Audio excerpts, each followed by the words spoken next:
Profesor, se le escucha feo. No se escucha.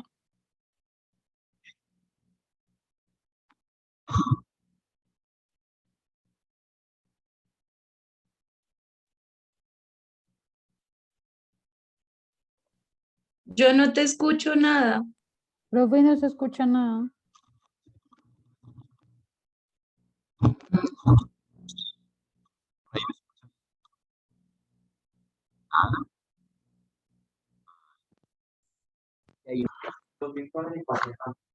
¿Mejor o en peor?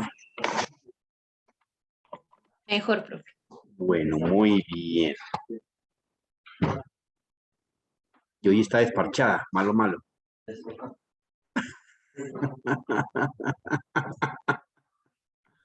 Jamás, profe, jamás. No ando desprogramada, diga. Exacto. Don Miguel Ortiz, ¿cómo le va?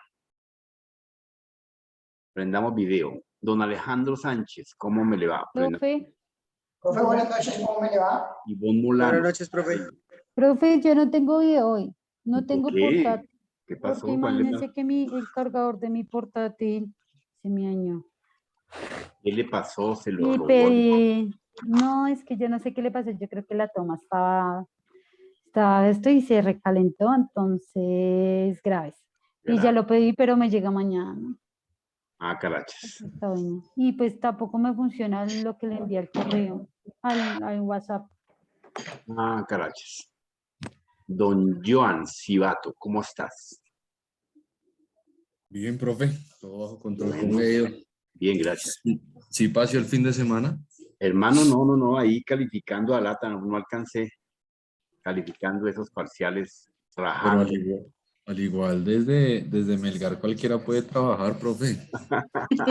No, es que le pasa lo de los jugadores de Brasil. Entonces yo así. Con esa calor tan berraca nos alcanza a carburar. Otro tiene ese parciales de un solo punto. No, lo tendré en cuenta, no te preocupes, Felipe. Para que salgan a las 7:05 al menos, porque no, que madre, salieron a las 8:05, no, terrible. Ah, no, profe, usted dijo 2 horas, uno se gasta las 2 horas. Y 2 punticos y se gastan 2 horas, no Imagínese, entiendo, sí. los ingenieros modernos. Don Miguel, ¿cómo le va? Bien, profe, sí, señor, gracias a Dios. Bueno, don Felipe, prendamos video, regístrese en el chat, por favor. César Vargas, ¿cómo le va? Prenda video. Mónica. Mónica. Buenas noches. Buenas noches. Profe, hoy en la moto estoy conduciendo, pero ya en unos 20 minutos ya puedo prender la cámara. Bueno, pues, Brian Fernando. Gracias. Prendamos videos. Juan Prieto, ¿cómo le va? Camilo Ardilla, ¿cómo le va? Prendamos video. Mejor, al menos repórtense, por favor. Seguimos ahí con el espiritismo. ¿Estás ahí? Juan Prieto, ¿estás ahí? Vea, Hola, ya profe, buenas noches.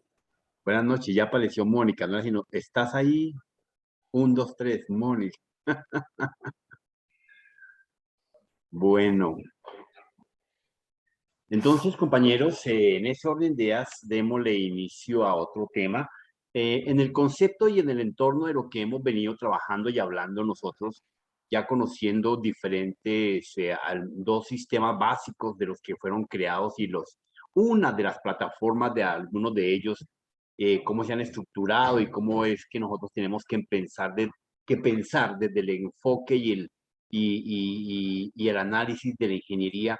Pues nos toca es pensar que la arquitectura, en los componentes, en los elementos, porque ya está probado y verificado que pues la instalación del paso a paso que hoy en día las diferentes casas y marcas de dueños de los sistemas operativos, pues nos dejan simplemente es un paso a paso ligero a prueba de bobos para que pueda ser instalado los diferentes sistemas operativos.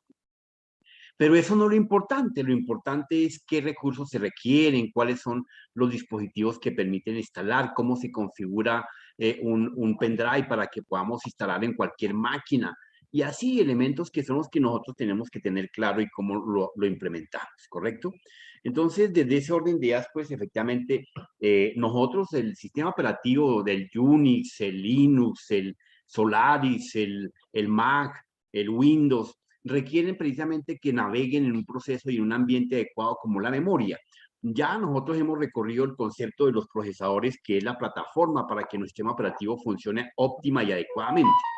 Pero ese óptimo y adecuadamente es lo que nos lleva a un proceso de rendimiento adecuado, de un proceso de compatibilidad pertinente a una configuración de los diferentes recursos. Y es ahí donde efectivamente donde entran las famosas memorias. ¿Y qué son? Pero no son las memorias de la historia de la vida de Lina, no. Son las memorias de donde se procesa, donde se almacena, donde se ejecutan las diferentes acciones y actividades de nuestro sistema operativo. Claro, las memorias efectivamente en su historia y evolución pues han venido estructurándose a medida que el procesador requiere de más capacidad, porque a medida que el procesador crece, pues obviamente su capacidad de gobierno tiene que crecer, como cualquier gobierno natural en la vida real del ser humano. Pues no tendremos un gobierno robusto. Bueno, aquí en Colombia sí nos pasa, tenemos 180 ineptos en el Congreso que no sirven para nada, gigantes, pero bueno, ahí vamos. Entonces, desde ese punto de vista, si no le pasaría al procesador. El procesador crece, pero con necesidades de poder administrar, gobernar adecuadamente todos y cada uno de los recursos. Por eso es que día tras día se modifica la BIOS, por eso es que día tras día se adapta el setup, por eso es que día tras día el famoso GNU, que con el que nació precisamente nuestros diferentes sistemas básicos, pues fueron adaptándose y gobernándose. Y claro, a medida que estos sistemas se fueron potencializando, pues cada uno desarrolló su propio núcleo, su propio kernel, ¿cierto? ¿O no, Alejandro? ¿Qué es el kernel, Alejo? Profe, kernel, la verdad en este momento me coge. ¿Con qué se come eso, diga? ¿Qué es el núcleo, Joan? Ilustre a estos muchachos, Dios mío. Sebastián, perdón. ¿Qué es el kernel? El kernel es donde está el código base del sistema operativo. Eso, ya muchachos, ¿sí ve? En el kernel, Alguien pues, ilustrado, alguien versado, nos deja un poquito de concepto. Gracias, Sebastián. Gracias Se por nota que darlo. usted sí aprovechó el fin de semana. Entonces, en ese orden de ideas, efectivamente, podemos ir mirando lo mismo que se ven en Windows, en DOS. Pues cómo se programa, cómo se estructura, cómo se parametriza. Nosotros efectivamente pensando en ese ejercicio y pues nosotros como ingenieros tenemos que ir mirando en qué se soporta los diferentes sistemas. Los diferentes sistemas se soportan en la memoria, en los recursos, cómo se gobiernan y cómo se administran. Por eso les voy a compartir estas diapositivas para que aprendamos. Yo sé que más de uno de ustedes ya conoce los diferentes tipos de memoria, pero pues hacen parte de nuestro quehacer de aprendizaje adecuado y óptimo de que podamos poder interpretar nuestra implementación de los diferentes sistemas operativos. Y todos, absolutamente todos, efectivamente, permiten adecuadamente visualizar cuáles son los diferentes tipos de memorias. Perdón, se está cayendo esta presentación. ¿Qué está pasando acá? Dios mío. A ver, ¿qué pasó?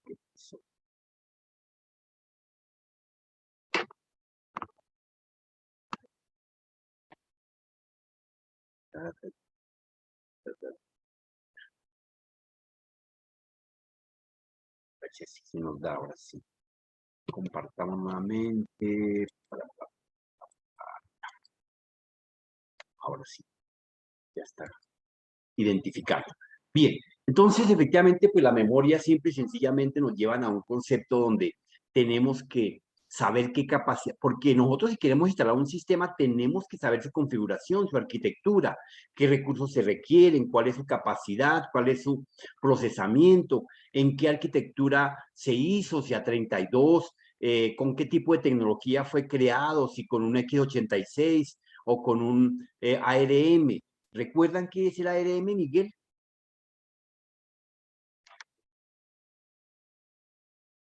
Miguel Ortiz. Cuéntame, Miguel Ortiz. Pues, profe, la verdad no recuerdo eso.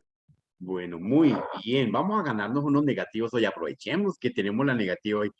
Cuéntame, Mónica, ¿qué es el X86?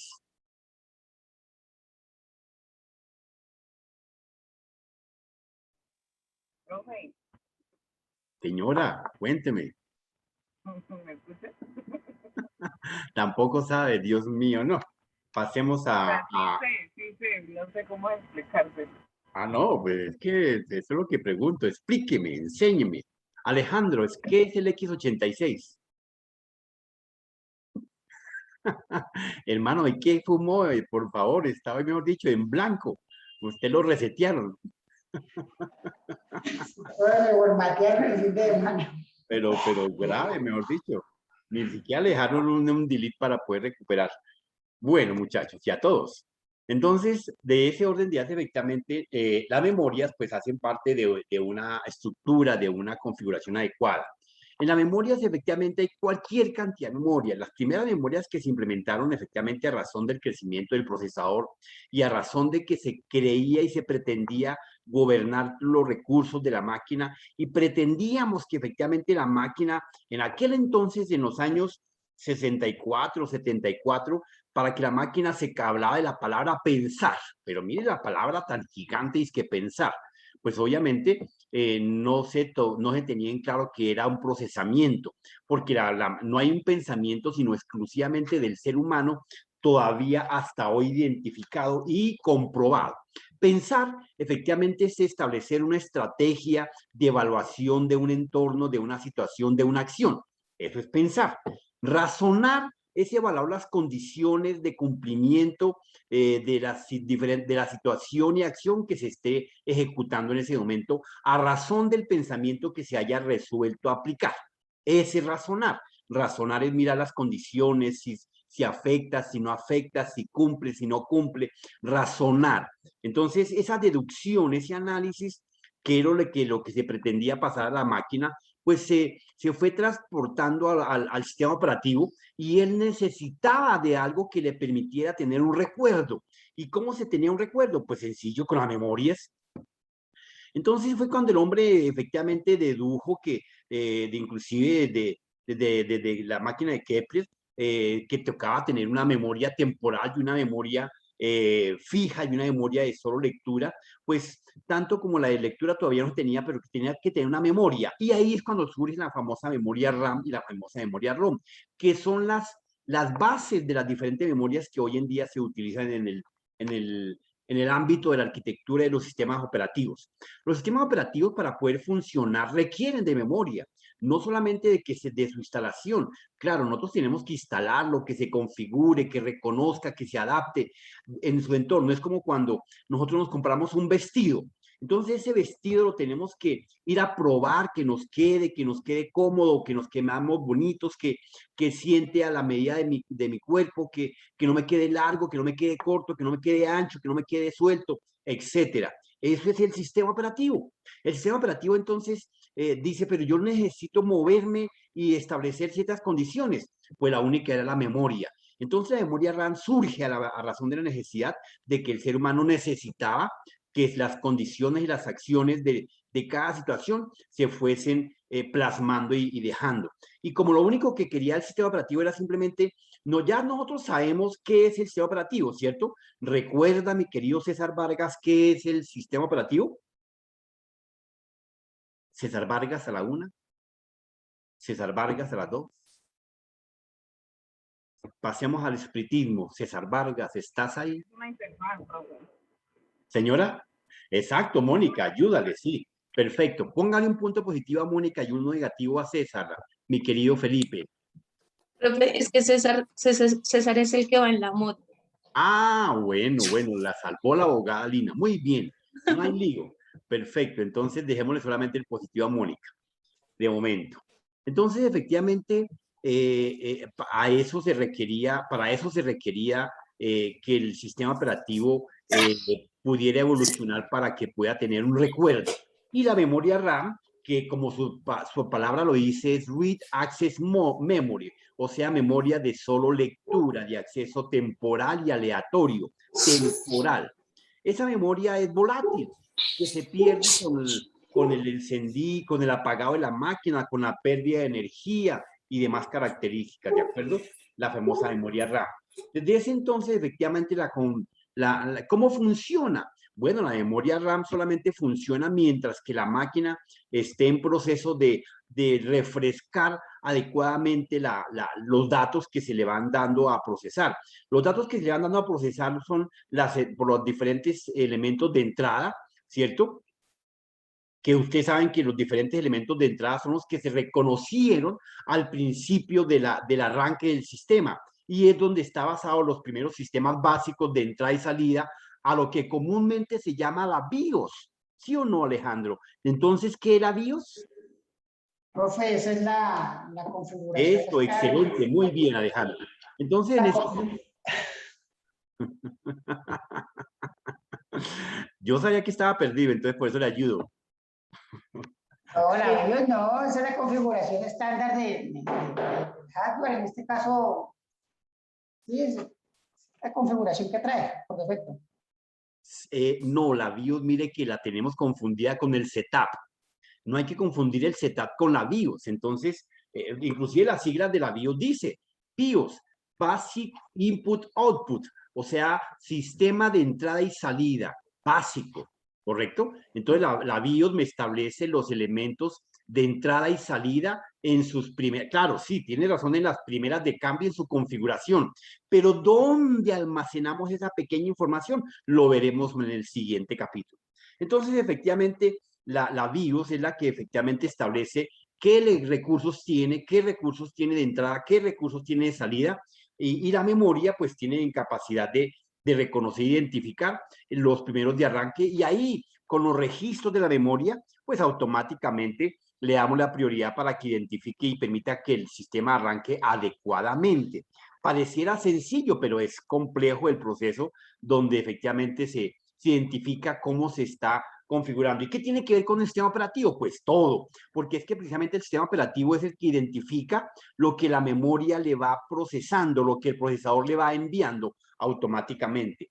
Entonces la memoria real es una pequeña memoria volátil, es muy fácil borrado para almacenar los datos temporales. La RAM se denomina memoria de lectura, de solo lectura. Esa es la funcionalidad.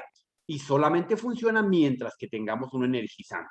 La memoria RAM, efectivamente, para poder ayudar al crecimiento de la máquina, del sistema de información, pues fue creciendo a medida que fue creciendo el procesador, y el procesador requería de memorias con más velocidad, con más capacidad de procesamiento.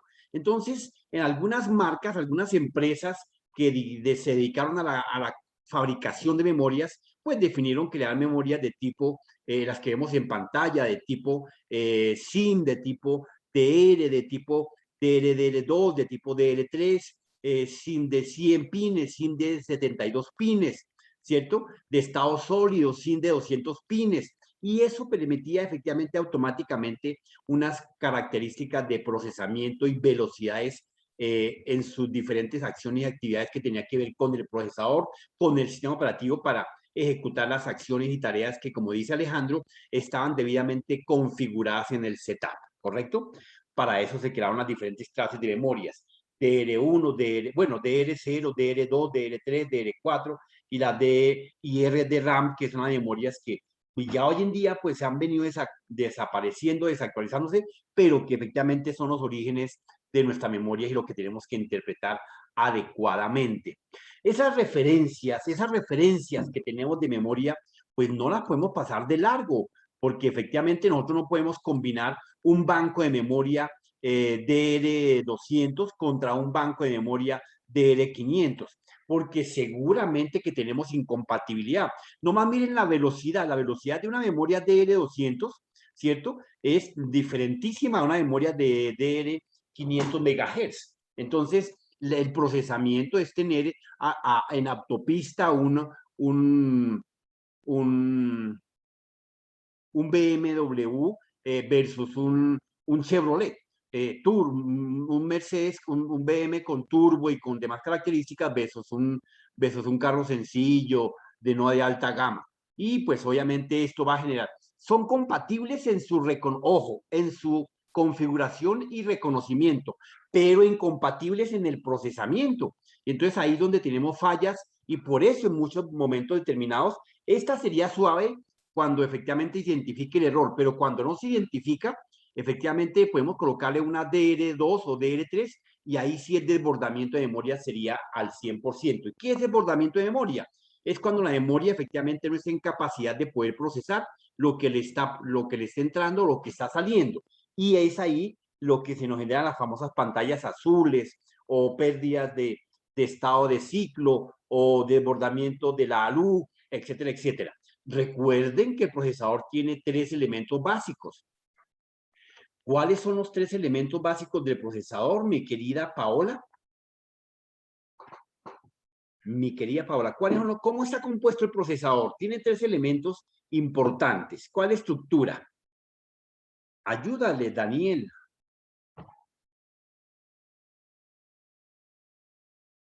¿Cuáles son esos 3 elementos? A ver, pero en bombas, no consulten en la página, no, lo tienen que saber como el agua. Juan Prieto, ¿cuáles son esos 3 elementos? Pongámosle unos negativos a estos chinos últimamente que me están estudiando. Felipe, colóquele un negativo a Paola y un negativo a Daniel, de una. Vale, señor. Profe, de eso que se habla, ¿no son los núcleos, el núcleo, la caché? Negativo el civil, no, el procesador. ¿Cuáles son los 3 elementos del procesador? Uno les voy a ayudar. Uno, la famosa, la más fácil, digamos la ALU, o sea, la unidad aritmeticológica. Okay. ¿Cuál es el otro elemento? La unidad de control, profe. Señor. La unidad de control. La unidad de control, Sebastián, perfecto, sí, señor. Y en la tercera. O sea, creo que es la memoria local, ¿no? Sí, pero serían los famosos registros, que es la memoria local del procesador, ¿correcto? Entonces, esos son los 3. Gracias, Sebastián. Venga, no le hemos puesto un punto a Sebastián y él participa berracamente. Bueno, él se va a llevar todos los puntos que coloquemos el día de hoy. Muy bien. Tranquilo, profe. Pero yo, ahí. Tal vez al enano. Bien, entonces en ese orden de ideas, efectivamente, la memoria DR depende de su tecnología, depende de su capacidad de procesamiento, nos dan una velocidad. Y cada referencia PS 2100, PS 2700 nos da una característica específica. Por eso cuando ustedes van a comprar memoria, no es que compren la memoria que, sí, esta es una memoria para su portátil. Miren la referencia previamente, la que tiene instalada, la que tiene conectada, porque ojo, cuando usted le compra un banco de memoria a su máquina, si no tiene la misma referencia, automáticamente es factible que se le queme. Y pues yo no creo que usted vaya a perder 150 o 200,000 pesos por una sola tocadita. Entonces, ojo con eso.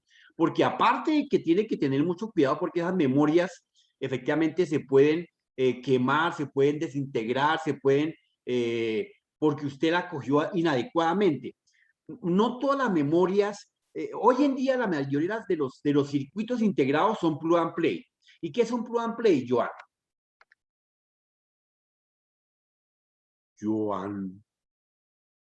Profe, que lo autorreconoce como tal la máquina. Ese muchacho está volando. Muy bien, sí. Que son es que ahorita estaba arreglando el audio hasta ahora, profe, pero yo le escribí ahí al chat. Ah, bueno, no te preocupes. Entonces, quíteme el negativo a Dani. Perfecto, está también participa. Entonces, vale. O yo, Felipe.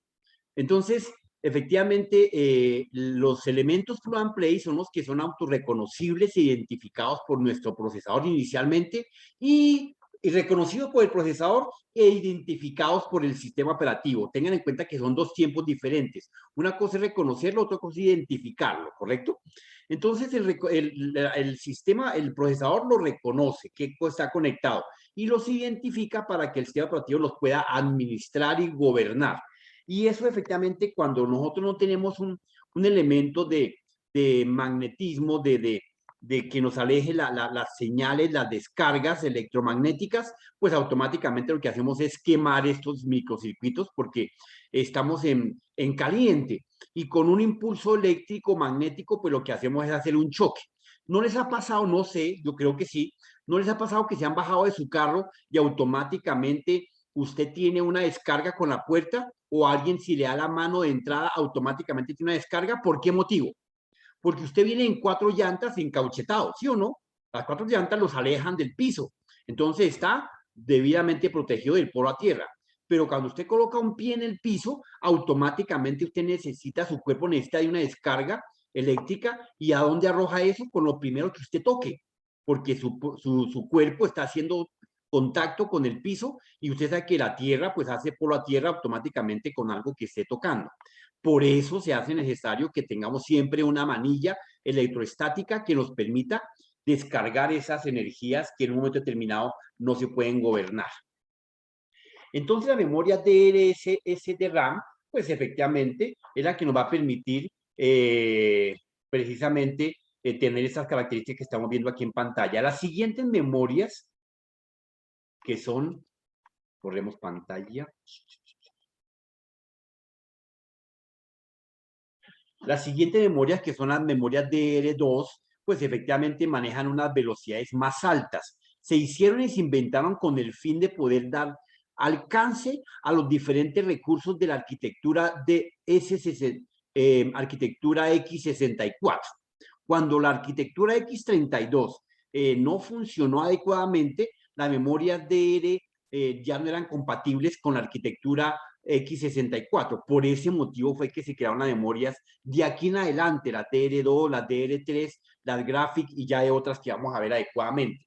Las memorias, fíjense que DR2 en adelante, ¿cierto? Tienen unas velocidades el doble de lo que tenía la anterior. Fíjense que una memoria ya con DR de referencia DR2 1200 maneja 1200 MHz. Mientras que si miramos la lámina anterior, esta alcanzó solamente a llegar hasta 500 MHz. Mire esta donde aterrizó. Aterrizó en una memoria de 1200 MHz. Ya velocidades astronómicas.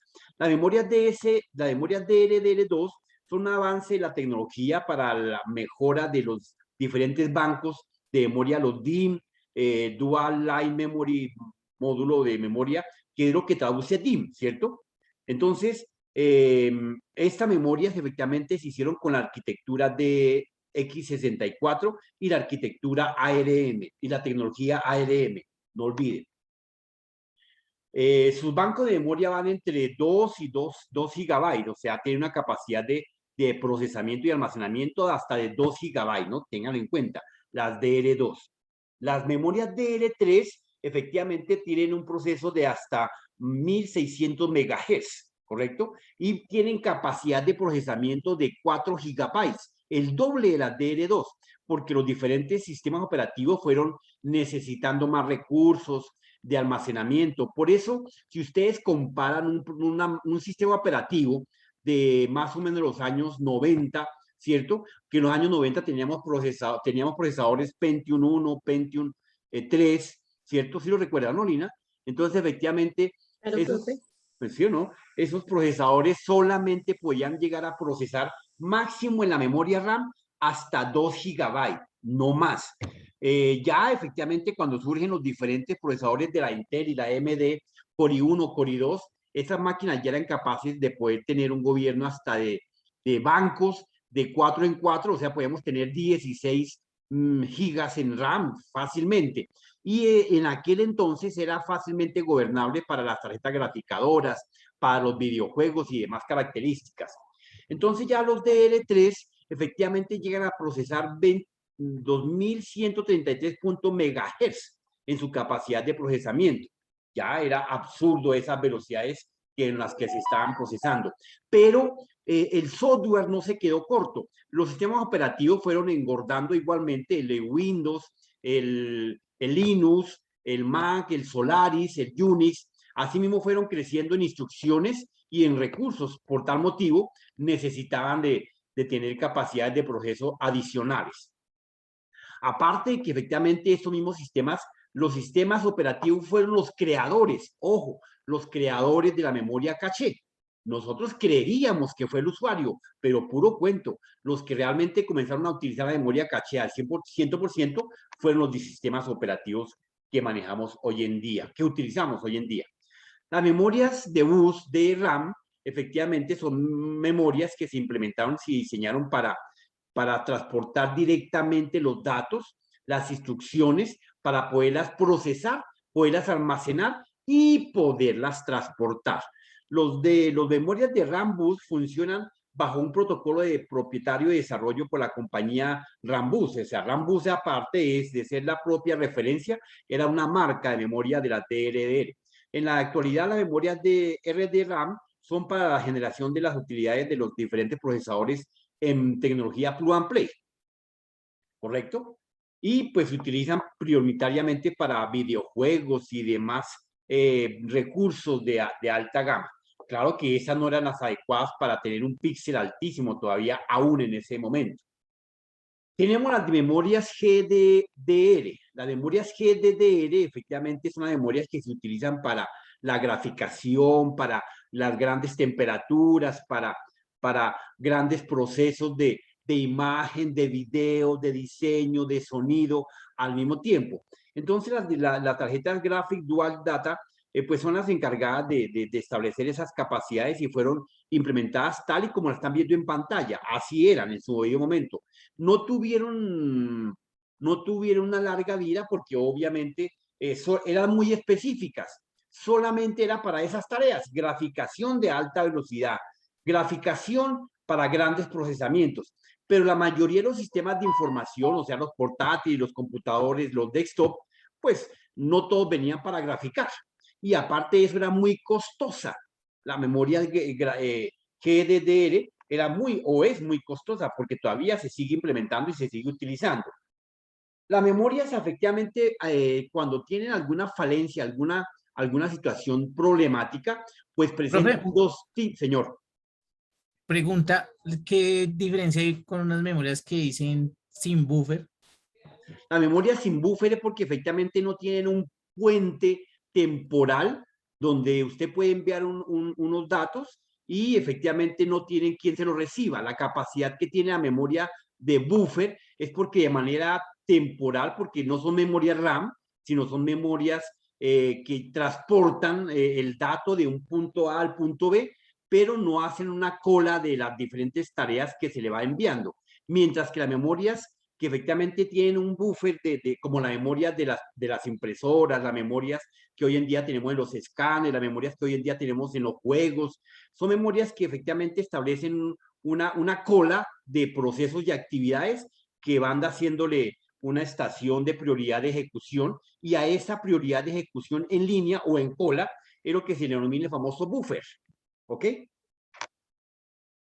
Bien, entonces la memoria a razón de su diferente situación que se presente por desbordamiento, por volcamiento de energía, por desbordamiento de datos, pues van a presentar dos líneas de error, de tipo físico y de tipo lógico. Las memorias de tipo físico presentan un desbordamiento de reconocimiento de elementos y se llama hard files. Entonces, esas actividades que muchas veces cuando uno reconoce, conecta la memoria, conecta una tarjeta, conecta un procesador, conecta hasta un periférico externo, pues en un momento determinado no es reconocido y esto automáticamente genera un error de ese tipo, de tipo hard files.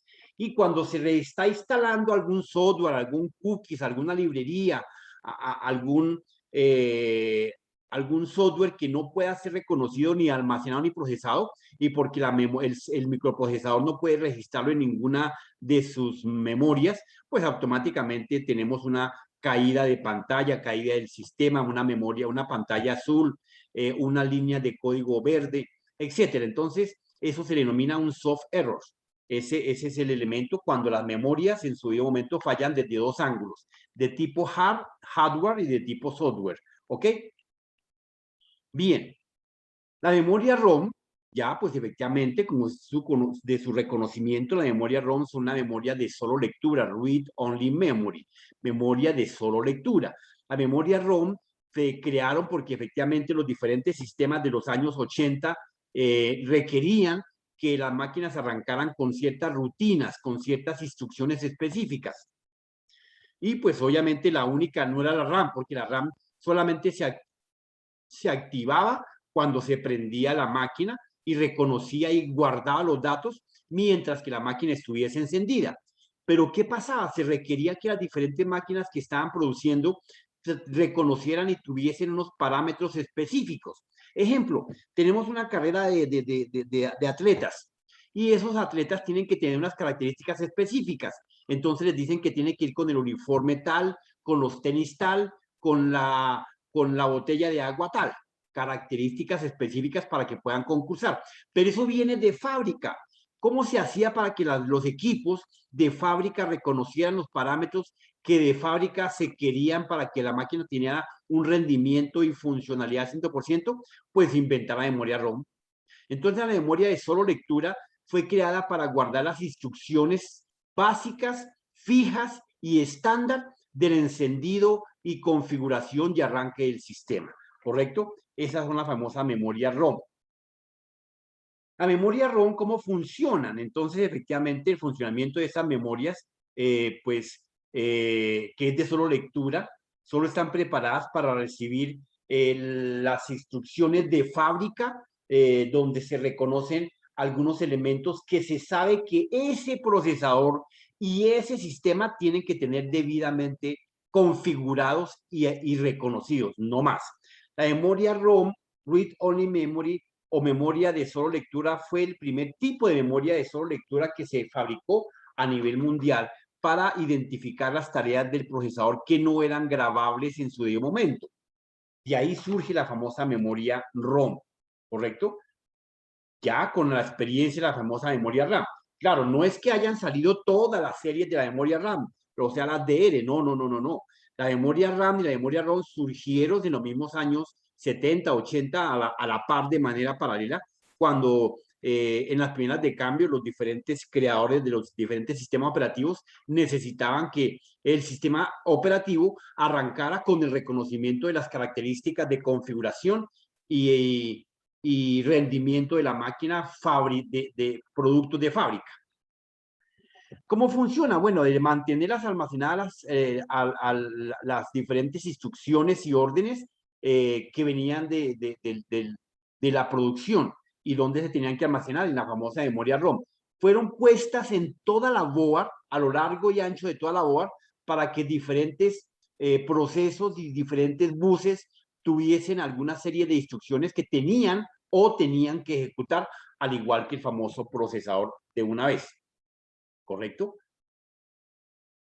Las memorias ROM también evolucionaron. Las memorias ROM evolucionaron, como lo vemos en pantalla, en sus diferentes modelos. Aquí lo vamos a encerrar. Tenemos las primeras memorias, la ROM, que nacieron de esta forma. Luego surgieron las memorias PROM, que eran memorias que se utilizaron para comenzar a programar los módulos de los carros, los módulos de los diferentes robots, los módulos de los diferentes aeromecanismos, los módulos de los diferentes elementos que se requerían de ciertas tareas específicas, con las instrucciones de las neveras, de las lavadoras, de las licuadoras, etcétera, etcétera.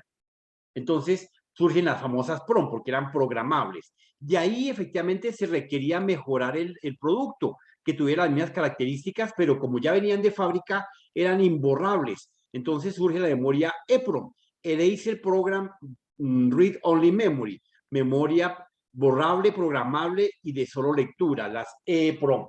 Y luego surge las memorias EEPROM. Las memorias EEPROM, que son memorias eléctricamente borrables. Eraser Electric Program Read Only Memory. Eso es lo que traduce la memoria EEPROM. Esas memorias, pues efectivamente, fueron diseñadas porque los diferentes usuarios requerían modificar su sistema a su gusto, e imagen y semejanza. Entonces, si ya reconocían una EEPROM, pues esa memoria ya no se podía reprogramar porque no era borrable. ¿Cómo se comenzó a borrar? Con el software que se comenzaron a diseñar en los diferentes lenguajes y tecnologías de programación. Entonces ya cualquier usuario hoy en día tranquilamente, sin ningún inconveniente, por eso nosotros podemos programar los drones, podemos programar los diferentes carros de controles, podemos programar los diferentes computadores de los carros. Por eso las grandes fábricas de carros contratan a cualquier cantidad de ingenieros y de piratas informáticos para que logren o traten de hackear sus sistemas centrales del sistema de cada uno de estos recursos. porque ya la mayoría de las memorias que se instalan a esos sistemas son de tipo EEPROM, ¿correcto? Bien, continuemos. Borremos pantalla.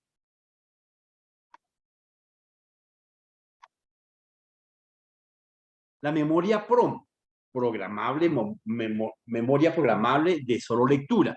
La memoria PROM, efectivamente, es una memoria programable de solo lectura a mediados de los años 50, más o menos. Se inventó a nivel militar para poder diseñar toda la, pues ya sabemos que los militares siempre van a la vanguardia de toda la tecnología que se requiere o se quiere implementar.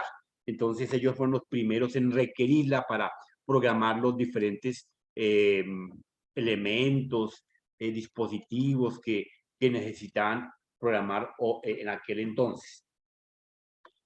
La memoria EEPROM, pues como la vemos en pantalla, era de este diseño, de memoria borrable y programable. La memoria del tipo EEPROM es el Laser Program Read Only Memory, memoria programable, borrable y de solo lectura. Pues era programable para que efectivamente pudiéramos volver a modificar de acuerdo a nuestras necesidades los diferentes módulos de cualquier aparato, cualquier servomecanismo, etcétera, etcétera, ¿correcto? Sí sabemos que es un servomecanismo, ¿no, Sebastián Cortázar? ¿Qué es un servomecanismo?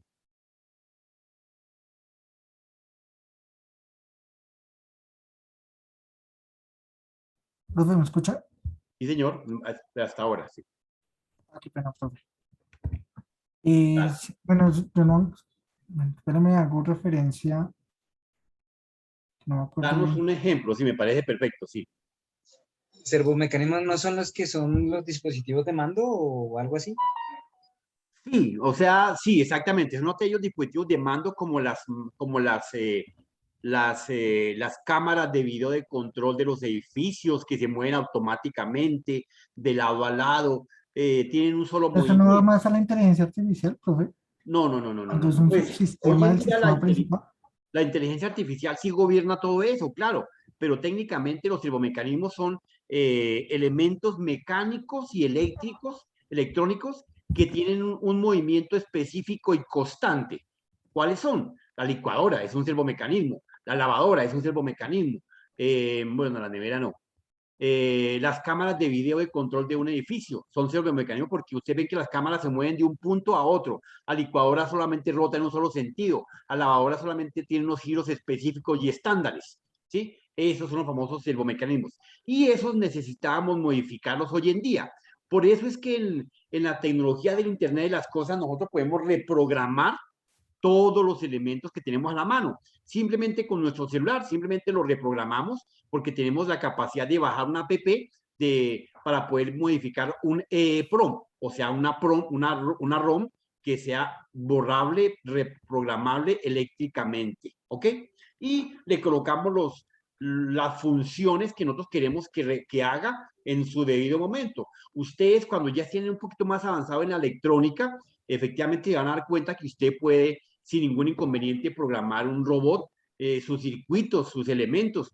Compre usted un dron de 250.000 pesos y usted tranquilamente lo puede programar. Tiene los puertos de entrada para poderlo programar, determinar el vuelo, los sensores, el movimiento, la altura, etcétera. Usted lo puede reprogramar y no tiene que tener los recursos o los elementos superpoderosos de fábrica, no, sino con una pequeña app usted en su computador y en el mismo celular, usted lo conecta y automáticamente lo reprograma sin tanto dolor de cabeza, ¿correcto? Eso, profe, el servomecanismo es lo mismo que servosistema, ¿cierto? No, el servosistema es otro elemento, otro concepto diferente, viejo. Cuando hablamos de un servosistema, estamos hablando del concepto de sistema. ¿Recuerda qué es un sistema?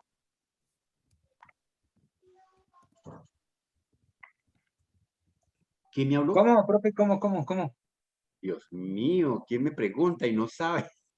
No, pues no, yo lo que o sea, para mí servosistema y servomecanismo es básicamente, para mí, es básicamente lo mismo. Ahora No. que me está preguntando qué es un sistema, pues es el conjunto de normas y de procedimientos que regulan cómo funciona un equipo, perdón, un sistema, un computador o un grupo o algo, ¿sí? Sí. Pero entonces la duda mía era eso, o sea, tengo entendido que servosistema y servomecanismo básicamente son lo mismo, a menos de que lo estemos obviamente dando el significado dentro de lo que es ingeniería de sistemas. Sí, efectivamente, el servomecanismo son un engranaje de circuitos y mecanismos debidamente engranados. Claro, aparte que también es un sistema que está engranado debidamente, ¿cierto? Pero que tiene una funcionalidad única y específica. Ah, ok, listo, bro.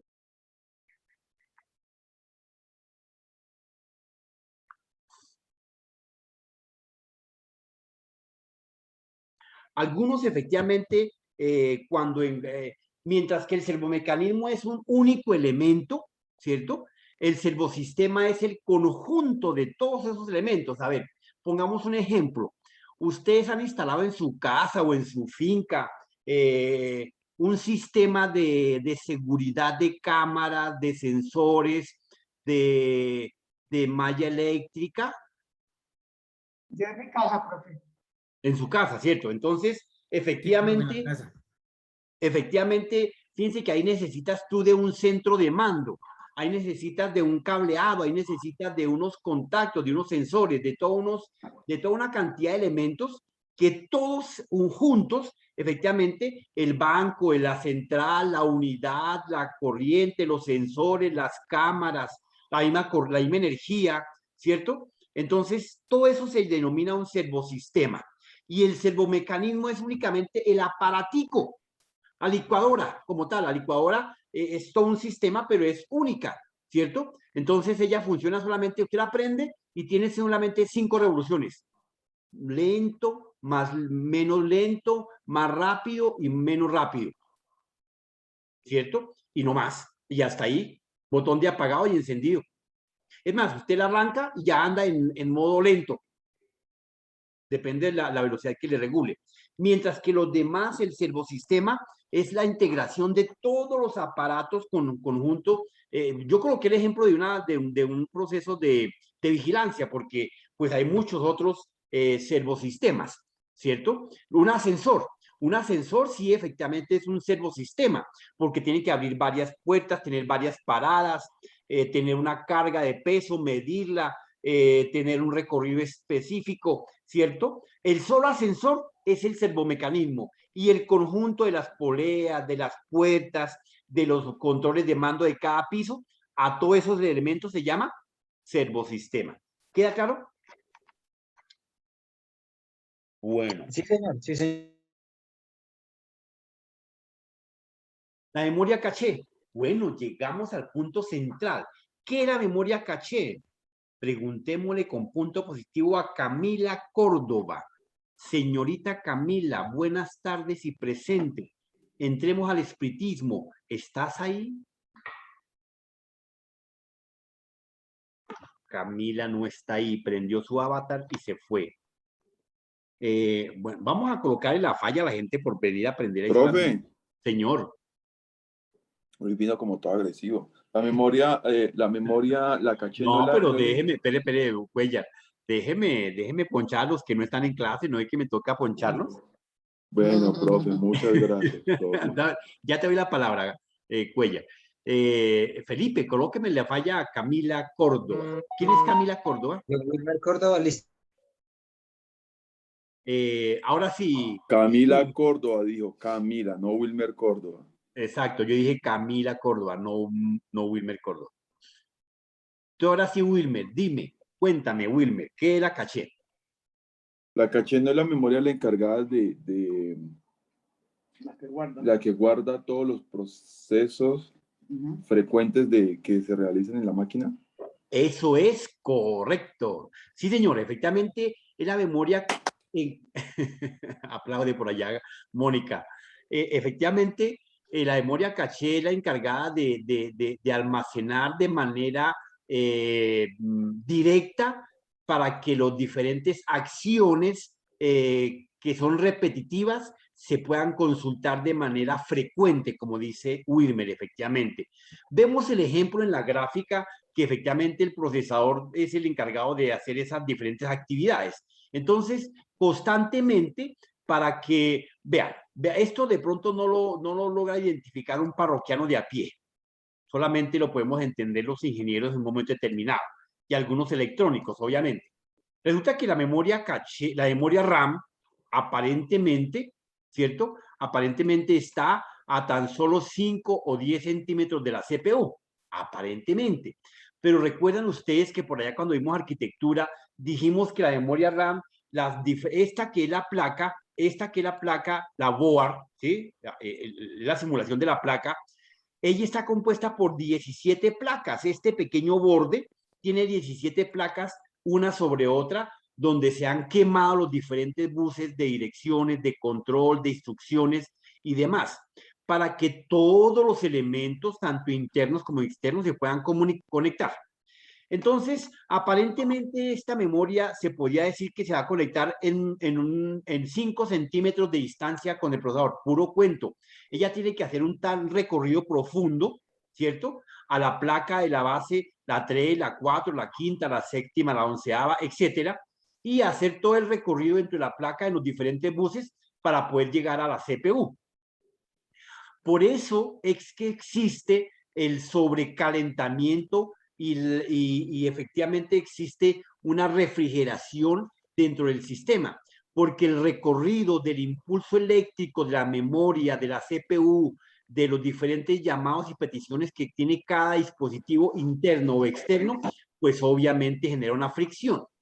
No sé si ustedes han visto que ustedes están en su carro, llegan a la casa y automáticamente tocan las llantas, si lo han hecho, no sé si lo han hecho, al parar en su garaje, tocan automáticamente tocan automáticamente las llantas de su carro. ¿Qué se siente, Juan Prieto? ¿Qué se Profe, las identifica? llantas, pues por la fricción deben estar calientes, ¿no? Este muchacho está volando, sí señor, totalmente de acuerdo. Eso mismo, y eso que digamos que el que esté manejando no viene ni frenando, ni viene haciendo paradas, sino que viene en una marcha constante y tal vez de pronto rápida. Entonces esa fricción con el piso, que para nosotros se llama rodar, aparentemente no habría desgaste, porque si no hubiese desgaste, las llantas no se desgastarían, ¿sí o no? Entonces no tendríamos que comprar cauchos sin ningún inconveniente. Pero como hay fricción, por eso es que el caucho se va desgastando y no es por las frenadas. Las frenadas ayudan, claro, pero efectivamente el desgaste mayor es por la constante rodada y fricción que existe con el asfalto. Eso mismo pasa con los impulsos eléctrico-magnéticos que son generados desde la CPU o de los diferentes elementos y dispositivos y tienen que recorrer toda la board en los diferentes buses dependiendo del tipo de orden que se haya impartido. Una instrucción, un dato, una orden, una orden de control, etcétera.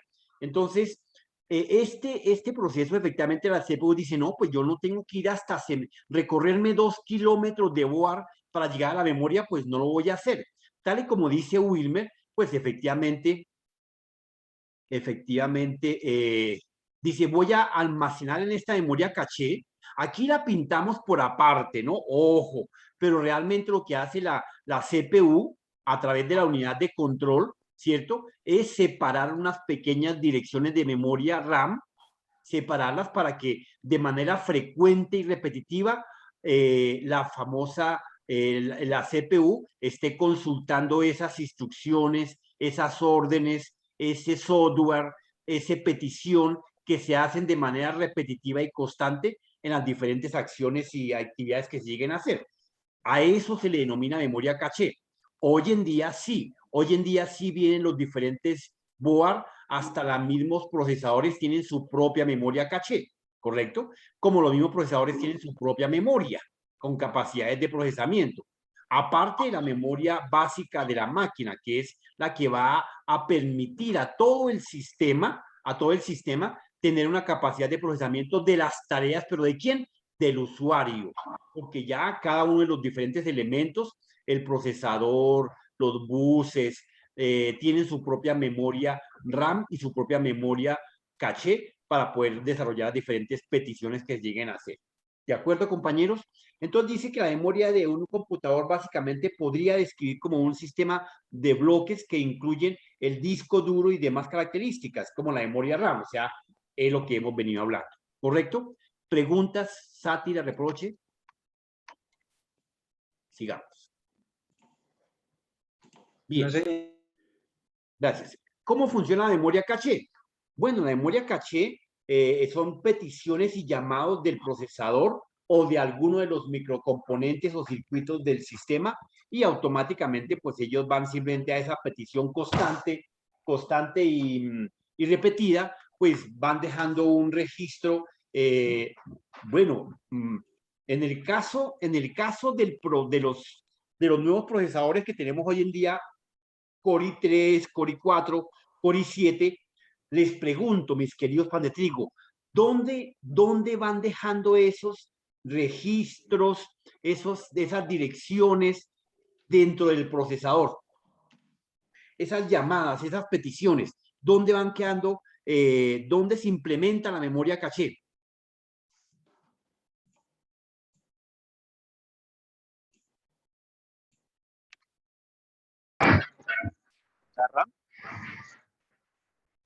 ¿Recuerdan que el procesador tiene 3 componentes? Uno de ellos se llama registros. Ahí surgen la memoria caché en las direcciones y peticiones frecuentes que los diferentes dispositivos internos, y cuando yo hablo de dispositivos internos, me estoy refiriendo al chipset, de pronto a una memoria, a la ALU, a la misma unidad de control. Esas son las primeras memorias de caché que se utilizan. Aparte de que el procesador principal, pues efectivamente establece una porción de la memoria RAM como memoria caché de acceso aleatorio directo y temporal y frecuente. Bueno, sigamos. Tengan en cuenta que esto lo tienen que entender ustedes muy bien, porque cuando estén montando su sistema, tienen que tener las características y cómo está funcionando, porque como el médico si no sabe cómo está distribuido el cuerpo, cómo está organizado, si le corto aquí, ¿qué pasa? Si le miro acá, ¿qué pasa? Si le hago aquí tal cosa, ¿qué pasa? Eso lo tenemos que igualmente nosotros tenerlo claritiquitico, ¿ok? Bueno, cuénteme, a ver, ¿a quién le pregunto yo? Al señor Burbano. Don Joan Burbano, ¿cómo estás? Señor, ¿me escucha? Sí, señor. Ah. Muy suave, pero te escuchamos. Don Joan, ¿qué es el chipset? El chipset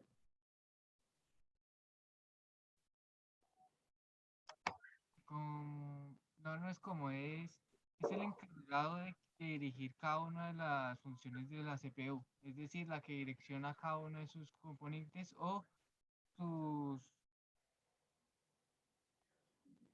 cada uno de sus componentes o funciones de cada circuito es la encargada de direccionar a cada una de ellas su función. Bueno, casi tiene la razón, sí, de direccionar sí se trata, pero entonces, don Carlos Alberto Alvarado Mujica, ¿cómo estás? Buenas noches. Carlos Alberto Alvarado Mujica. Buenas noches, profe, ¿cómo está? Hola, escandalosamente bien. Ah, qué bueno, profe, Viejo. Escandalosamente me alegro. Viejo, ¿qué es el famoso chipset? ¿Aló, profe? Sí, señor, perfecto. Qué pena, lo que pasa es que recibí una llamada precisamente. ¿Qué me preguntaba? No, este chino está en otro cuento. Camila, Mónica. ¿Aló? A ver, Paola. Paola, ¿cómo estás? Bien, profe. Paola, ¿qué es el chipset? ¿El chiste? El chiste no, el chipset. ¿Aló? No le escucho bien, profe. Dios mío. Profe, ¿puedo responder? Profe, Sí, hágame el favor. ¿no es el conjunto de componentes donde el que está integrado el procesador? Oiga, no, mira que no. No, El Moni, chip porque es un microcontrolador que uno controla las gráficas, que es el norte, y el otro que es el puente sur es el que controla pues, los demás periféricos o las demás instrucciones de audio y y Eso, conexión USB. eso, Es Sebastián. como un segundo procesador, ¿no? Pero que solamente es el encargado como de organizar todo lo que dice Sebastián, los periféricos Sí, y su funcionamiento dentro de la placa base. Sí, señora, más que un segundo procesador, realmente, ¿ustedes conocen los agentes de tránsito? Claro que sí, ¿sí o no? Ese es el famoso chipset, el organizador de las peticiones debidamente clasificadas. Entonces, el chipset se encarga de recibir las peticiones y él dice, usted va por aquí y usted por acá, usted por aquí y usted por acá. Entonces, efectivamente, ese es el chipset. Tal y como dice Sebastián, efectivamente él establece quién va por la puerta norte y quién va por el puente sur. Perdón, no por la puerta, por el puente. Entonces, las instrucciones como la unidad de control, la luz, las memorias, los diferentes circuitos internos van canalizados por el puente norte y todas las peticiones de los periféricos y peticiones externas van canalizadas por el puente sur, ¿ok? Debidamente organizado. ¿Para qué motivo? Para disminuir la fricción, y la administración de los diferentes llamados de los diferentes elementos internos o externos. Volví. Qué pena, ya volví. Es que no sé qué pasa con mi internet. Me tocó con los datos del celular. ¿Atendiste la llamada o no? No, es que no era una, o sea, primero me estaban llamando y segundo se me fue el internet y estoy con los datos. Por Bueno, eso no he listo. prendido la cámara, profe. Me disculpará hoy por no No te prender la preocupes. cámara, sino Disculpado. el Lo internet está- perdonamos. ¿Sí o Pero no, Liliana? me preguntaba algo, profe. Sí, no, ya resolvimos la pregunta. Estábamos aquí asustados, pero ya nos la resolvieron. Fresco. Don't worry. Be happy. Ahorita me vuelvo a preguntar, profe, no hay Listo, problema. listo. No te preocupes. Bien. Porque está bravo, Alejandro. ¿Qué tiene, hermano? Fue la ronca. No, profe, aquí prestando atención. Digo, es que hoy estoy reseteado y ya. Bueno, sigamos. Sigamos. Bien, aquí vemos en pantalla precisamente un pequeño gráfico de cómo es el comportamiento y la funcionalidad de nuestro famoso chipset. Entonces, si nos damos cuenta, efectivamente, hay una serie de elementos que son debidamente gobernados y administrados por el puente norte, ¿cierto? Serían todos los elementos del puente sur y aquí todos los elementos del puente norte. Entonces, tenemos acá nuestro chipset. Obviamente que en las primeras máquinas 386, 486 y 586, inclusive en los Pentium, solamente se tenía un chip que era muy similar, como dice Lina, que a un procesador, pero no cumplía lejos, pero re lejos de cumplir las funciones del procesador, ¿no? Porque recuerden que solamente la función que le delegamos al chipset, ¿cuál fue, Lina? Al chipset de controlar todos los periféricos e instrucciones De controlarlos. externos. Es correcto. De darles un sentido de direccionamiento, usted va por aquí y usted por aquí, el puente norte y por el puente sur. Y pues eso es más o menos como la casa, en una casa que tenga su entrada de personal de servicio y la entrada de los invitados. Entonces, aquí cumple la misma funcionalidad. Ya con los procesadores Core i2 y Core i3, efectivamente se dividieron los dos procesadores, perdón, se dividió el chipset para facilitar precisamente la sobrecarburación de este circuito. Entonces, se le dio un estado de direccionamiento, tanto las board se tecnificaron porque un solo bus dirigiéndose al chipset era sobrecalentamiento de la board. Y por eso era que en las board Pentium 6, como ustedes recuerdan, no sé, los que han podido leer un poquitico, las board de los procesadores 586 y 686, pues realmente no tuvieron una vida útil porque las board se sobrecalentaban y todas las tarjetas que en aquel entonces surgieron como XT y AT, pues realmente no tenían compatibilidad con ningún otro circuito por el sobrecalentamiento. Era el producto.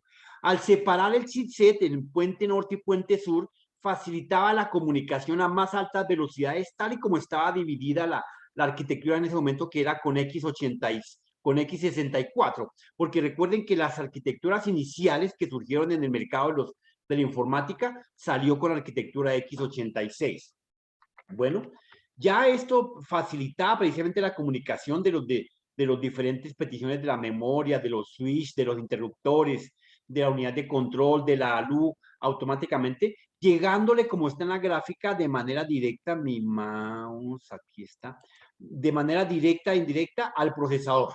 Había una comunicación bidireccional de lado a lado, ¿cierto? Con cada uno de los diferentes dispositivos que se tenían. No importaba qué dispositivo fuera una memoria, una tarjeta, una impresora, un teclado, pues obviamente eso generaba ruido, digámoslo así, y sobrecalentaba el sistema. ¿Para qué motivo? Pues obviamente lo que siempre se ha buscado es que el equipo tenga rendimiento y funcionalidad. Es lo único. ¿Y quién podía determinar ese rendimiento y funcionalidad? Pues era administrado por nuestro sistema operativo. El procesador, recuerden que el procesador lo que hace es reconocer todos los dispositivos, elementos que se estén debidamente conectados y cómo están conectados. Y lo que hace el sistema es utilizar los recursos para la funcionalidad y la interfaz con el usuario. Porque recuerden que lo único que sirve el sistema operativo es para facilitarle las tareas al usuario, ¿sí o no? Bueno, sigamos.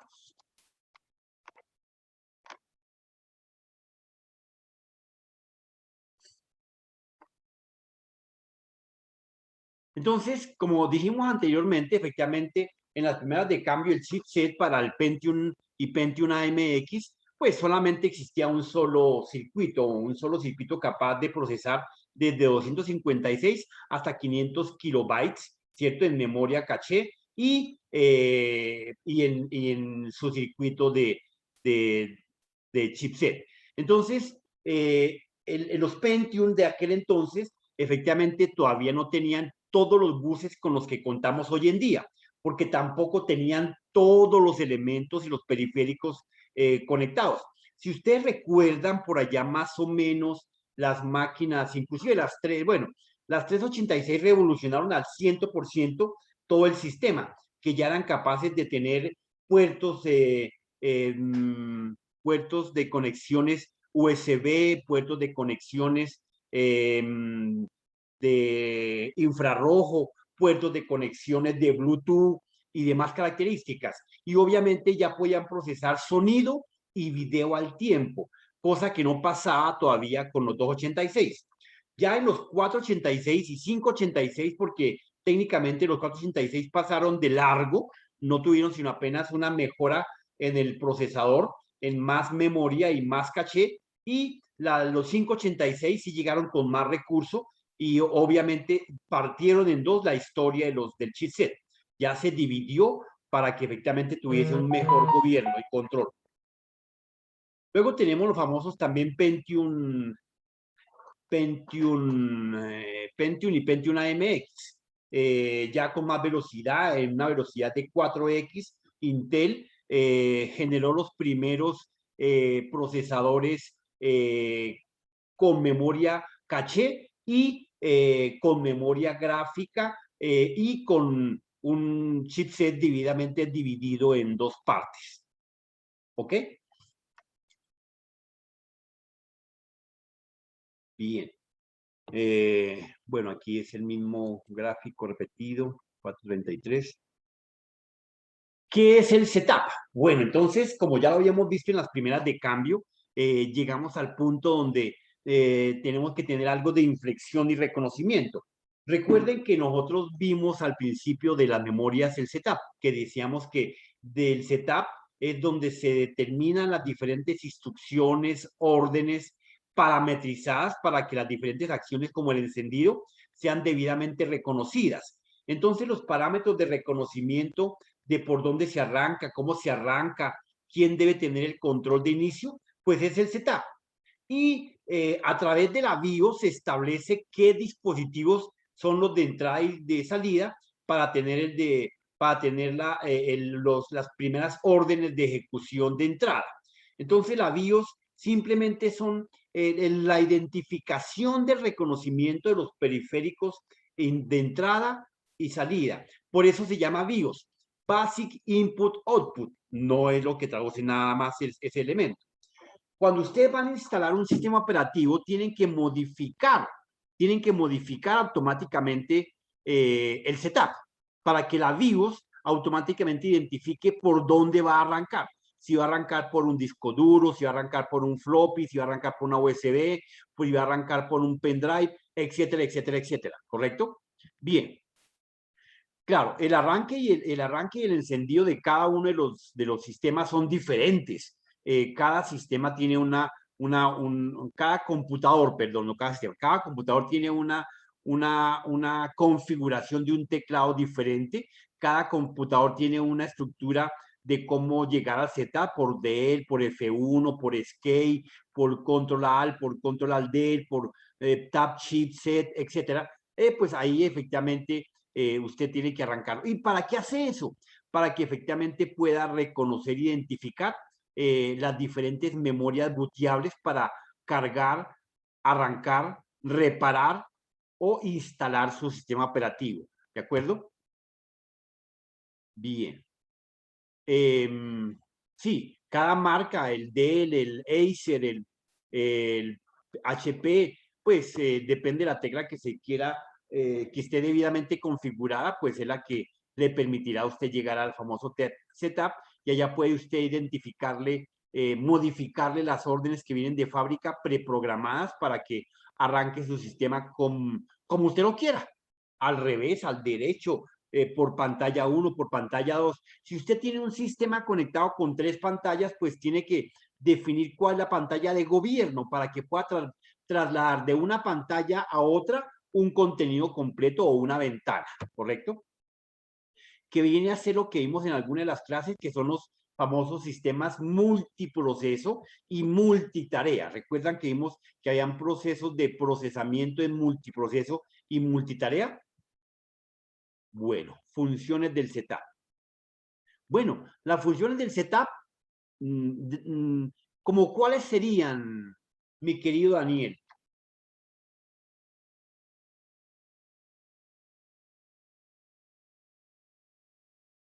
Señor profe, ¿qué cambiar la cosa de ese ahorita. Cambiar el modo de arranque. Cambiar el modo de arranque, una. Otra. Cambiar la hora, profe, por ejemplo. Cambiar la hora. El idioma. Habilitar un dispositivo, por ejemplo, como una correcto. unidad de disque, sí. Bueno. Eso es muy importante que lo tengan en cuenta. Muchos usuarios saben qué hacen, le conectan, inventémonos aquí, a ver, le conectan un sistema de control de diagnóstico de carros a un portátil. Resulta que ese sistema de diagnóstico de control de diagnóstico de carros a un portátil, pues sí lo va a reconocer, pero hay que configurárselo porque es que venimos a montarle otro sistema.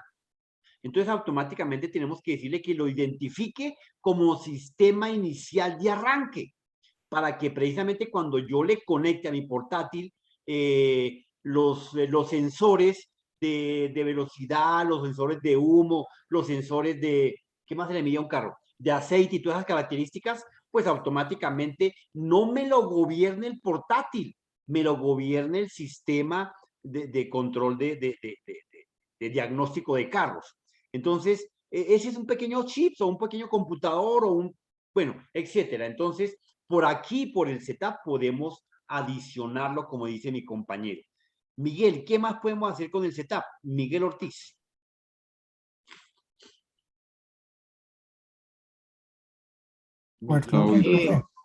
Identificar problemas. Identificar problemas, claro. El modo de arranque del dispositivo ya le digo. Profe, overclocking también se puede hacer, temas de energía. También definir la energía, porque de pronto efectivamente tenemos que gobernar la temperatura, el voltaje de la máquina. Es que si yo pudiera compartir, me tocaría con una máquina, puedes compartir el setup cualquiera. Venga, a ver. También se podría desde ahí realizar los temas de actualización de BIOS y eso. Sí, venga, buena aclaración. ¿Quién me dijo eso? Daniel, ¿sí? Sí, señor. Don Dani, ¿qué ventajas y desventajas tiene la actualización de la BIOS? ¿Y para qué diablos sirve eso, viejo? Profe, pues la verdad yo la he utilizado cuando me presenta fallas el sistema operativo sobre la máquina que estoy configurando. Sí, Por sí, correcto. ejemplo, Esa sería, pero ¿para qué sirve eso? bueno, profe, por ejemplo, cuando uno está instalando Windows 11 en algunas máquinas, ahorita que salió el Windows 11, no deja instalar directamente si la BIOS del equipo primero es muy vieja o está desactualizada. Entonces, por ahí encontré esa falla en unos equipos nuevos que llegaron a la empresa, entonces entonces te venían con licencia de Windows 11 para instalarle Windows 11, pero venían con Windows 10 Home y no se dejaba instalar porque salía que un error en el firmware de la BIOS. Entonces, lo que se hizo fue actualizar como tal la BIOS a la última versión y ahí ya cambió temas de controladores de video, que es lo que no deja instalar Windows 11 en las máquinas. Tal cual. ¿Sí escucharon, no, compañeros? Porque es que resulta que si usted no actualiza las versiones, las librerías, esas pequeñas instrucciones, no le va a reconocer una cantidad de elementos hasta el mismo sistema operativo. Curioso, pero así ocurre. Claro, ese es un juego de fábrica, es un juego de negocio, obviamente, ¿no? Ni más faltaba.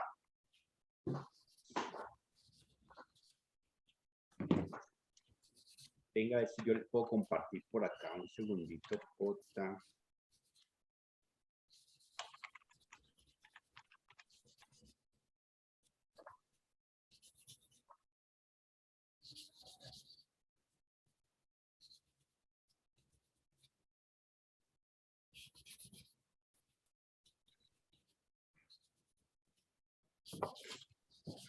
Bueno, yo necesito que vayan preparando unos temitas en grupito, no sé cómo.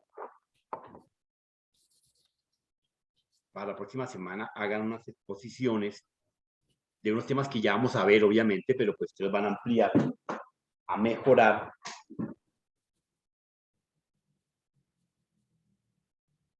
Pero espera un segundito, porque...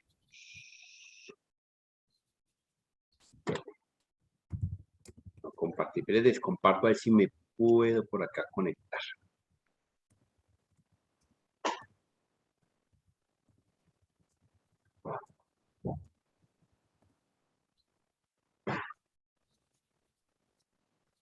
Bueno, acá ya estamos viendo efectivamente, vamos a volver a arrancar la máquina, un segundo, volvemos a arrancar.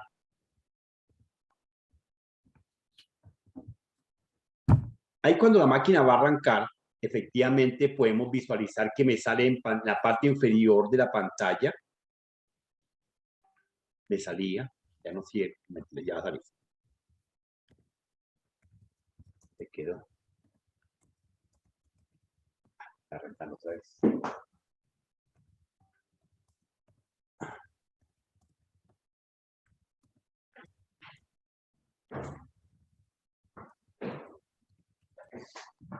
Bien, aquí va a arrancar la máquina, ¿correcto? Ahí en la parte inferior sale del, ¿cierto? O F7. Le puedo oprimir del para entrar al setup o F7 para entrar al menú. Si oprimo del, automáticamente me lleva al menú y aquí voy a poder definir las características de mi famoso setup. Yo sé que esto pues todos lo pueden visualizar en un momento determinado en su máquina sin ningún inconveniente para que lo verifiquen. Por eso la tarea de hoy, mis queridos pan de trigo, es hacer un informe del setup de su máquina. ¿Ok? Le toman foticos, porque yo sé que no le pueden tomar pantallazos, le toman foticos y van colocando cada fotico y me la van describiendo porque para qué sirve eso, ¿correcto? Bien, entonces si yo quisiera que mi máquina booteara por un lado, aquí las características, tiene los diferentes apartados, el menú principal, la unidad de centro de la BIOS, avanzado, la booteable, por donde quiero que bootee, etcétera, etcétera. Entonces, pues sirve cada uno de esos apartados. Salgámonos de aquí. Y digámosle que a ver si me voy a bootear. Ya no lo primo D, sino primámosle F7. F7. Ahí llegué directamente al setup. Entonces, aquí en este caso, es un paso corto para indicar a la máquina para que no me lleve al setup, para que me permita bootear por algún lado, por un disco duro, por una ATP, o me dan los diferentes elementos o recursos. En este momento le voy a conectar una USB booteable. Fíjense que como no estaba conectada, pues él no la reconoció, ¿correcto? Aquí vamos a volver a salir de este punto. Salgamos. Me llevó al setup. Salgamos y salgamos. Y aquí me voy a volver a ir nuevamente a F7. Y en F7 efectivamente me llevó y me reconoció automáticamente la keystone. ¿Sí ve? Entonces, ahí en este punto ya le puedo decir que efectivamente me permita arrancar y bootear por esa memoria, por un floppy. ¿Dónde configuro eso? Entonces, allá en el setup, en el menú, es donde yo puedo configurar que me permite arrancar por la primera partición, por la segunda partición, por el primer dispositivo, por el segundo dispositivo, ¿correcto? Entonces, digámosle que me bootea aquí, si le doy Enter, me bootea por esa memoria. Salgámonos acá al setup. Aquí me llevó al setup, ¿correcto? Y aquí en este punto, pues les voy a adelantar un poquito lo que me tienen que explicar mañana. Bootear, aquí le digo en esta parte, acá, ahí están viendo, en esta parte, en esta zona, acá si no tengo zoom. Pero aquí como que tengo herramientas también.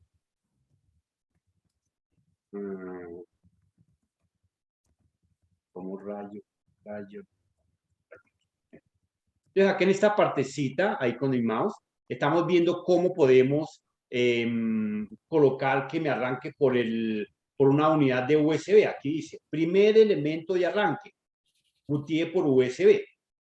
Si yo quiero que bootee acá, entonces simplemente bajo, me ubico acá, le doy Enter, y acá escojo por donde quiero que bootee. Entonces aquí le digo que ahora no va a bootear por la USB, sino va a bootear por el primer disco de arranque. Le doy Enter, y automáticamente me lo cambia, ¿sí se dan cuenta? Y ya así tenga la unidad conectada, el pendrive conectado, pues él va a arrancar por el disco duro, gústele o no le guste, ¿correcto? Listo. Bien, entonces, pero yo sé que mañana me van a explicar muy elegantemente todo este sistema. Y van a subir ese trabajito, mañana me explican y tienen plazo de subirlo de aquí al sábado porque ese fue el negocio que hicimos, ¿sí o no? Bueno. Salgámonos de acá. Profe, pero algo en específico porque igual el setup tiene bastantes opciones. Sí, claro, hacerme un pequeño recuento. Venga un momentico antes de que se me vayan estos patojitos, un segundito. ¿Quién se carga de esa exposición mañana? ¿Sebastián? Profe, no me comprometo, no creo que alcance. No alcanza. Bueno. ¿Qué, profe? Es mucho. ¿César Vargas? Es que es mucho, profe. Eso no es mucho. Quizás una de las opciones de la parte de arriba, o sea, no sé, digamos si puede ser por lo menos seguridad o algo así. ¿Qué apartado? Que no me acuerdo bien de los apartados. Pero no sé, o sea, le propongo, digamos, si, no sé, 6 personas, escoge cada uno un apartado y lo ponemos así. Excelente. Porque el tema es muy grande. Arme su grupo con Alejandro, con Lina, con Sebastián y con Daniel. Listo, ahí están. Listo, profe. Bueno, quedó hecho el negocio. Profe, pues ahí usted tiene el setup abierto, si quiere nos regala un pantallazo de cada opción y ahí les ponemos lo que tiene, del suyo, ¿no? Porque todos nos cambia la máquina. Sí, entiendo. El grupito, profe, y ahí lo hacemos para mañana. Sí, mañana lo hacemos sin ningún... Yo les cargo el setup y ustedes les ponen, listo, no hay lío. Bueno, Listo. Listo, va para esa. Sin miedo, ¿sí o no? Listo, profe, una. Para ganarse en un 5 y los demás son 0, pues listo, ya quedan en 5, no se preocupen. Vamos a eximir aquí a más de uno de parcial final. De una. Bueno. Eso suena diferente, profe. Claro, ¿sí o no? Bueno, muchachos, entonces, permítanme en un segundito su delicadeza. Vemos acá. Disminuyamos esto. Yo voy por lista de 5º, 7º octubre.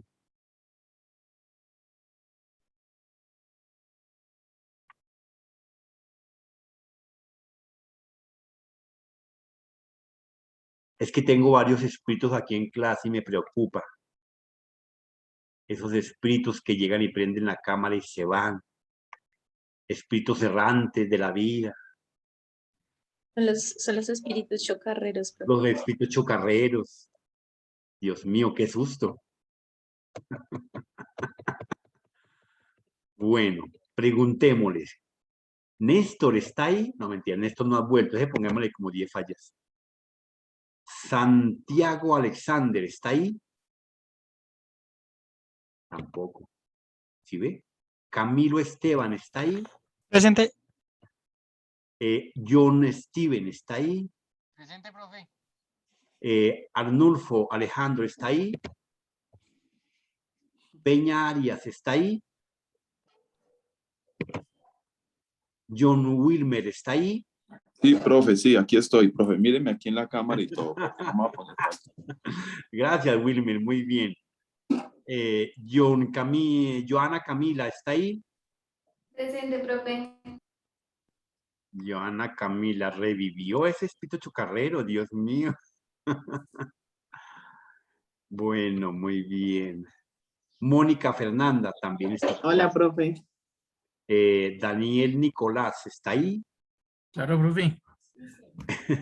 Carlos Augusto está ahí. También tiene como 10 fallas. Cristian Arley está ahí. Paola Leonor está ahí. Presente, profe.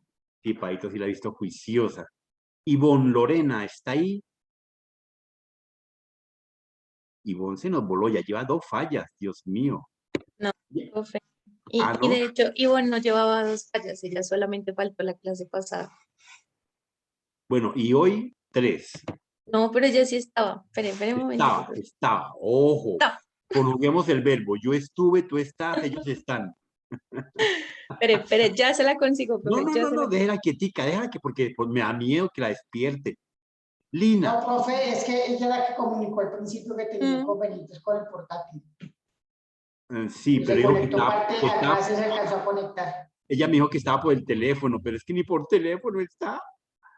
Lina sí está porque está de abogado. Se le descargó seguro. Sí, no, pobrecita. Miguel. Don Miguel está ahí, Miguel Armando. Presente, profe. Señor. Sigamos acá. Acá estoy, profe. A Sebastián sí está ahí. ¿Cierto? Sí, señor, acá estoy. Juan David está ahí. Sí, señor, aquí estoy. Sergio Fernando está ahí. No, tampoco. Jerón Felipe. Profe, aquí ando. Perfecto. Brian Fernando. Buenas noches, profe. Buenas noches. Ya, Brian Fernando ya lo había llamado. Valdés César David. Yo, profe, presente. Tú tienes ahí, no le he arreglado ese problemita. Recuérdame arreglar tu problema bien. Sí, señor.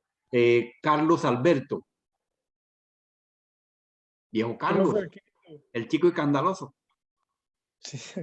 Moreno Laura Valentina. Esta tampoco volvió. Toro Oscar Alejandro. Y pensar que no volvió. Laura Valentina no la Solo lleva una falla. Esa Laura Valentina no volvió, profe, porque ese man le tiró los perros y quedó como traumatizada. Ay, güey, madre, Dios mío, qué vergüenza. Mejor dicho, muchachos, ¿saben qué? Nos vemos mañana si Dios nos lo permite. Dios los bendiga. Vale, un profe. abrazo. Listo, listo, Gracias, profe, profe. listo. Hasta mañana, profe. Chao, profe, hasta luego. Chao, chao. Chao.